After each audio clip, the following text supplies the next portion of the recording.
Hello and welcome to this Big Ideas 2021 video made with Prezi video. It's about 4 sales enablement imperatives for executives and enablement leaders to empower their teams. And my name is Tamara Schenk, and many of you know me in the sales enablement space as sales enablement leader, as analyst, as researcher, as author, and as strategic advisor for Showpad. And most recently, I've co-founded together with Lee Bartlett the Tamara Schenk and Company, a specialized consultancy focused on scaling excellence across the revenue-generating ecosystem. Now let's get right into it, the 4 sales enablement imperatives for executives 2021. Let's begin with imperative number 1, why enablement exists. So this is really important to me that we all understand what is actually the business problem enablement is here to solve. Because if we don't have clarity in the problem we solve, we have a hard time to figure out what the right approach will be. So why does it exist? External reasons. Of course, there is the age of the buyer and there is the digital age. And as we all know, buyers engage sellers much later along their buyer journey than a couple of years ago. And what's even more important is that a modern buyer is actually expecting problem solvers rather than salespeople that are more focused on features and functions. So that's a buyer's perspective. Yes, they are more interested that a salesperson can really help them to solve a business problem. This is one of the reasons why enablement exists, to really equip and empower sales professionals to be able to be a problem solver, to be able to create relevant, valuable, and differentiating buyer interactions at every stage of their buyer's journey. Now, there are also internal reasons why enablement exists. Think about mergers and acquisitions, exploding product portfolios, and things like that. And then executives, maybe like you, expect enablement to onboard a new sales force in just a couple of weeks, and the product portfolio is twice as big as it was before, and that's just not working this way.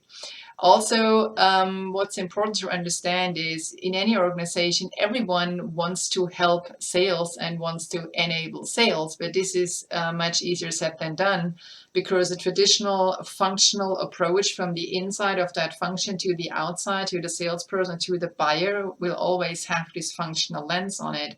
Now, if you ask a salesperson about that experience, then they will probably often tell you about inconsistent messages, about content assets that are not consistent with each other's, about conflicting programs that are out there that don't make sense to them. And these functional inside-out approaches actually create often more confusion than value for your sales force and also for your buyers. So the orchestrating element of enablement, that's really, really important, and that's the key that makes all the difference. That enablement is a cross-functional discipline working along the buyer-seller journey map in mind to really make sure that all the efforts, all the enabled services are consistent along the buyer-seller journey. So if you followed me until here, I'm sure you will agree with me that sales enablement is not a new name for something that already existed before. Yeah, and it's not about taking away responsibilities from all these functions and putting it into enablement. It's more about having enablement as an overarching discipline that can orchestrate all the efforts along the buyer-seller journey. So that's why enablement exists. And also, it's really not that important if you call it sales enablement, revenue enablement, commercial enablement, or enterprise enablement. The spirit, this buyer-centric focused approach to solve selling challenges with the buyer in mind, that makes all the difference. Enablement is all about designing these integrated solutions for customer-facing roles with the buyer-seller journey map in mind. That's really important. And of course, it comes with different names, as I just said. The spirit is what counts. Let's go to imperative number 2, which is about the top 3 enablement success factors. Let's get right into it with the first one, which is about how to set up enablement for success. So running enablement in an ad hoc, one-off project manner, this is a recipe for failures, and we know this from data over the last couple of years.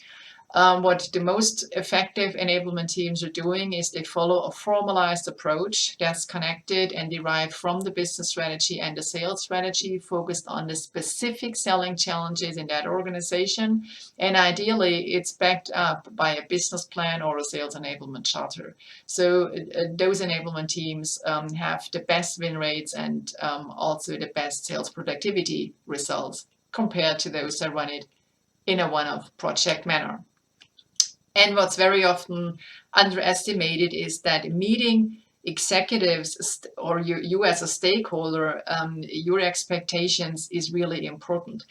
And that goes back to connecting goals to metrics and make sure that the enablement goals are derived from the business and the sales goals, because enablement initiatives want to make sure that they can show that they positively impact the metrics and the goals that matter for you as an executive and for you as a stakeholder. And as you can imagine, this is why setting up enablement in a formalized, in a more strategic way is so important. The thing is, not even 1/3 of organizations are good at that, but they have up to 14% better productivity results. The problem is that more than 50% of organizations don't meet their stakeholders' expectations, and they don't move the needle at all, and that's a problem. So you want to make sure that you get these two things right. And then it's about orchestration, all the efforts along the buyer-seller journey, and that means about content and training and coaching and tools, and really building this enablement foundation along the buyer-seller journey. So that's what makes enablement different and also challenging, because that's not easy to achieve. Let's focus on imperative number 3, and this is about the digital transformation. So enablement is a must-have ingredient for any digital transformation initiative along the buyer-seller journey. So what I see very often is that there are centralized digital transformation initiatives that ask specific functions to digitize their processes. And that's actually a recipe for failure, because then you miss this buyer-focused, buyer-centric approach. So you want to make sure that you integrate your marketing, sales, and customer success and customer service processes beforehand, before you digitize them. Because be aware that the process that was dysfunctional and disconnected will remain dysfunctional and disconnected even if you digitize it, right? So that's why the work here really has to be done beforehand, before you digitize processes. And then enablement can absolutely become the engine of your digital transformation initiative. So here it is just important that you really connect the engine of your enablement initiative to this digital transformation initiative in your organization. It has a lot to do with alignment, with aligning the goals and the approaches so that it really makes sense. And enablement can actually cover that gap that very often exists to drive the digitalization within the sales force and to focus on that from a sales perspective. Aligning enablement efforts here is specifically important if you have not only the enablement initiative, but also the digital transformation initiative to get your head around. So strategic alignment with the stakeholders, with the business goals, with the strategies is really important, because only then can you make sure that all your enablement services you're going to provide will actually help your sales force also through this difficult time of a fast-pacing digital transformation that exists in parallel to your enablement initiative. So ideally, you want to make sure that your enablement initiative is designed in a way that it is the engine of the digital transformation initiative. So you want to make sure that you align all these streams together.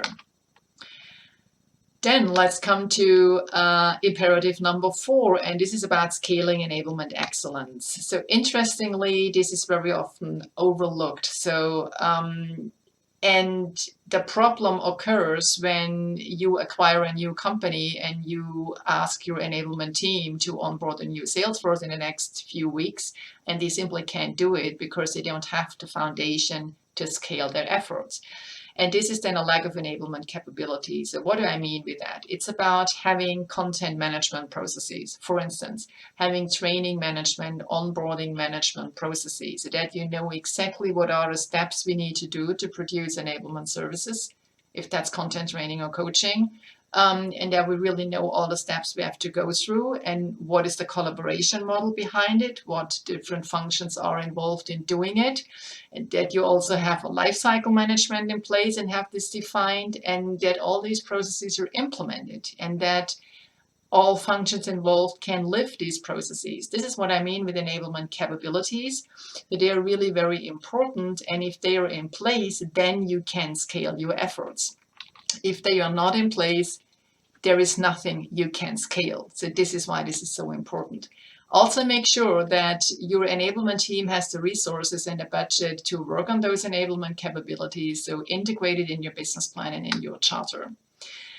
And yeah, how to best leverage enablement technology. This is connected to the digital transformation, of course. So here, if you followed me until here and you see how important it is to follow the buyer-seller journey map from that perspective, then you can also see how important it is to have an enablement platform that actually covers the entire buyer journey in this way, so that you don't need to connect a couple of point solutions. Yes, so this is just how to get the most out of it. And the better you're set up conceptually and strategically, the more return on investment will you get out of your enablement investment. And that brings us to summing the imperatives up. So we talked about how important it is, how you set up enablement, that you meet your stakeholders' expectations, that you really understand what is the business problem enablement actually solves, and also how important it is to make enablement the engine of your digital transformation initiative, and then that you can also focus on building the enablement capabilities, the foundation, so that you can scale your enablement efforts. And as our economy is very fast pacing, the scalability of your enablement efforts is more and more important. So enablement requires executive leadership and sponsorship to be effective, and it requires effective orchestration along the buyer-seller journey. And really the spirit is important, that you solve all selling challenges with a customer, with a buyer in mind. So where can you go? Please have a look at our website at bartlettschenk.com, especially on the Insights page. You will find a lot of valuable information there. Please connect with me on LinkedIn or follow me on Twitter. If you're interested in the Sales Enablement book I co-authored with Byron Matthews, you will find it here on Amazon. And there is also a great ebook available on the Showpad website. If you go to resources and then to reports, you can download this ebook. It's specifically for executives, how they can get the most out of sales enablement. Thank you so much for following me until here. I hope I could inspire your thinking around sales enablement, and let me know if I can help you in any way with your enablement efforts. Thank you.